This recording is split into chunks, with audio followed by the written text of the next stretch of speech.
Sci-fi. Probably the best movie genre, or at least my favorite. What's not to love? Out-of-this-world concepts with unthinkable technology. In this Calculus and Vectors POL, I'll be discussing technology predictions of sci-fi films from the past, and discussing what was predicted correctly and incorrectly about our modern world.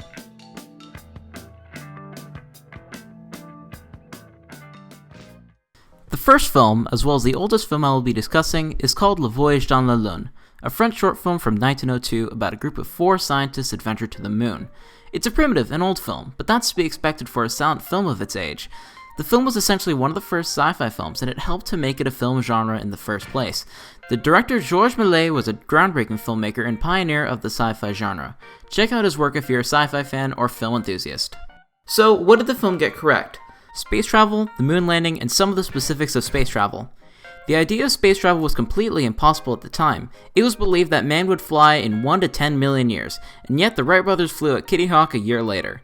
This film was created before the Wright brothers flew. Still, the film was about 70 years removed from the Apollo 11 moon landing, and about 55 years removed from the launch of Sputnik 1. When the scientists return to Earth, the craft lands in a body of water, the usual procedure for space travel. So what did the film get wrong then? Most of the details in relation to space travel. The film depicts the scientists getting launched out of a cannon, and they walk out onto the moon without any pressurized suits or being affected by the lower gravity levels on the moon, not to mention the weird lizard things on the moon. The film also depicts the craft being pushed off the moon like a cliff's edge. However, take these observations as minor critiques, as this was created 7 decades before the moon landing, and ultimately it was meant to tell a story. 2001: A Space Odyssey. Probably my favorite film out of all the ones I covered for this project. I absolutely adore the story it tells and the stunning visuals of the film. It's well worth a watch if you've never seen it. The film tells the story of man discovering various mysterious monoliths around the Earth, and so 2 astronauts are sent on a mission to Jupiter aboard a spacecraft with a virtual assistant, HAL 9000. Let's go over what the film got right, and there's a lot of it. Commercial space travel, tablets, video communication, supercomputers, and virtual assistants. This infamous scene shows a spacecraft with a Pan Am logo on the side, indicating that this is commercial space travel, a lot like what SpaceX is currently doing, albeit without passengers. The film depicts a scene where astronauts eat some food and use IBM branded tablets, predicting small, portable tablets. An astronaut is pictured on a futuristic space station using a video phone system, a lot like Skype or Zoom today. The assistant onboard Discovery, HAL, is a lot like modern-day virtual assistants, along the lines of Siri, Amazon Echo, and Google Assistant, except a lot more human. Not only is HAL a virtual assistant, but it is also a supercomputer along unprecedented lines. The film also depicts an in-flight entertainment system a lot like the entertainment systems in planes today. While the film was extremely accurate as to what the feature held in terms of technology, it wasn't all perfect. Some things the film got incorrect were long-distance human space travel, colonization of space stations with hotels, and some specific properties of space. Humanity has not ventured past the moon, and humanity has not permanently colonized any part of space. That said, this may change from science fiction to science fact in the near future due to many predictions that humanity may reach and colonize Mars in the near future. The only operating space station right now is the International Space Station, only open for trained astronauts and extremely rich space tourists.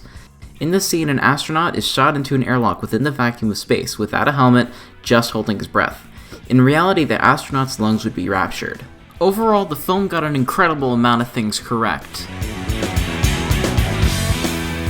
Roads? Where we're going, we don't need roads. I love the Back to the Future franchise a lot. I love cheesy 80s sci-fi movies, and the films generally have a lot of charm. For this POL, I will be talking about the second film in the franchise, in which Doc the scientist, Marty, and Marty's girlfriend travel to the year 2015 to get Marty's kid out of trouble by altering the timeline, and eventually get into some antics involving the alteration of the timeline. For the purposes of this POL, I will only be focusing on the first section of the movie in which 2015 is depicted. So, what did the film get correct? Self-tying shoes, wearable tech, restaurants without waiters, drones, hands-free gaming, fingerprint ID, flat-screen TVs, voice-controlled appliances, and video calling. The film depicts Marty putting on a pair of Nike shoes that automatically lace. In 2015, in tribute to the film, Nike unveiled functional replicas of the shoes and has made various shoes since then that implement the same technology. The film depicts VR goggles and AR screens almost like Google Glass. The film also depicts a scene where Marty orders from a restaurant with a TV waiter and no waiting staff, similar to upmarket conveyor sushi bars like this one. Drones are commonly seen in the film for dog walking and for taking photos. While drones haven't reached mass market usage as dog walkers, camera drones are widely available to the general public. Take a look at this scene. I'm a crack shot at this.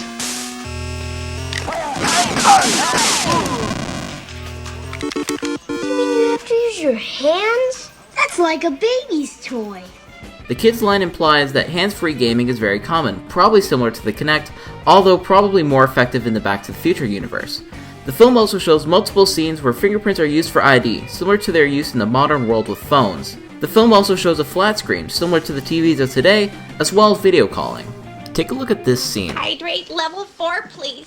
While kitchen appliances controlled exactly like this aren't very common, Amazon sells an Alexa-configured microwave which can be controlled with an Amazon Echo. I can do something like put a potato in there, which I've got, push the button, one potato. Do it on things like not a guitar. While the film got a lot of stuff correct, the film also depicted some stuff pretty inaccurately. Just a note, some of the things I mentioned here are technically possible, just not in the way it is depicted in the film. Time travel, advanced cars, hoverboards, hydrators, mechanical gas pumping, and large 3D holograms. While technically possible, time travel as depicted in the film was not known to be possible. Astronauts have come back to Earth after many months in space very slightly younger than they would be on Earth, but only by a second or two at most. Cars are depicted in a very idealistic sense in the film, and that image has not been lived up to in recent times. Garbage-powered vehicles do exist, however they are usually a DIY project and have not been made on a massive scale, as portrayed in the film. The same goes for flying cars. While technically real, they tend to look more like the debris of a small plane crash rather than a normal car. The same goes for the futuristic bubble-style cars shown often in the film. They do exist but aren't very popular.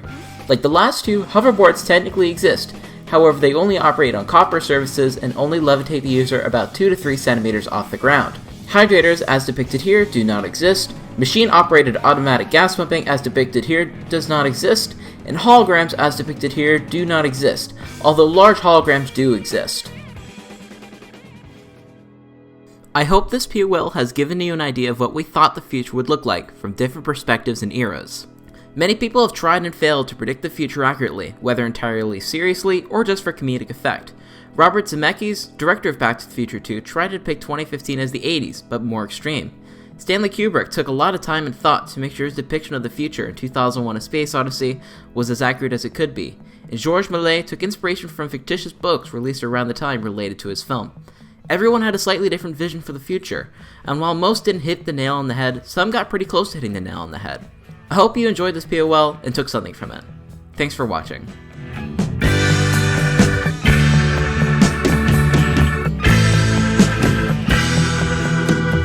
You shout in your sleep, perhaps the price is just too steep.